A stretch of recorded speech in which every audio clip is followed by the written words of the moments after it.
Hamza அலி Mazzarri அந்த மாதிரி ஒரு வராரு ஆர்யா, ஒரு துரந்தர் மாதிரி உள்ளுக்குள்ள வந்து ஒரு ஸ்பையா வேலை பண்றாரு. அதாவது ஒரு பேய் படம் வந்தா தொடர்ச்சியா பேய் படம் வரன்ற மாதிரி ஒரு ஸ்பை படம் வந்தா தொடர்ச்சியா ஸ்பை படம் வருது. இவங்க ஸ்பைன்னா எங்க வேணா ஸ்பை இருக்கலான்றாங்க. இங்க கூட கமலா தியேட்டர்ல கூட ஒரு ஸ்பை இருக்கலான்ற லெவலுக்கு நம்மள ஏற்படுத்தி விட்டாங்க. அப்படிதான் படம் இருக்கு. நல்ல ஒரு எப்படி சொல்றதுன்னா ஆஹா ஓஹன்லாம் இல்ல படம், பட் ஒரு டீசென்டான ஒரு நல்ல படம். நிறைய படத்துல டேட்டா இருக்குங்க. இந்த யாருடா இந்த படத்தோட டைரக்டர்னு பார்த்தா எஃப்ஐஆர் படத்தை எடுத்தவரான். நான் அந்த படம் பார்க்கல, நல்லா இருக்குனாங்க. பட் இந்த படத்துல நிறைய டீடைலிங் டீகோடிங் நிறைய விஷயங்கள் இருக்கு. நியூக்ளியர் வெப்பனை எப்படி வந்து இது பண்ண போறாங்க, அதுக்குள்ள நடக்கிற அரசியல் வார் எப்படி ஸ்டார்ட் ஆகுது, இதெல்லாம் ஒரே சூப்பரா கொண்டு வந்தாங்க. கொஞ்சம் பொறுமை தேவை. நீங்க வில்லேஜ் ஆடியன்ஸா இருந்தாலும் சிட்டி ஆடியன்ஸா இருந்தாலும் கொஞ்சம் பொறுமை தேவை.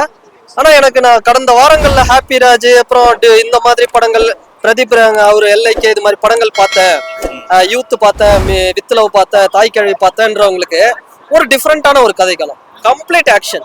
அஜித் சாரோட ஆரம்பம், துணிவு, விவேகம் எப்படி இருக்கும் பார்க்கும்போது எப்படி இருக்கும் அந்த மாதிரி ஒரு ஆக்ஷன் படம். ஆக்ஷன் தான் படத்துல வர மஞ்சு வாரியர்ல இருந்து ரைசால இருந்து எல்லாரும் ஆக்ஷன் ஆக்ஷன் ஆக்ஷன் அந்த மாதிரி ஆக்ஷன் பண்ணிட்டாங்க. ரைசா இருக்காங்க அவங்க.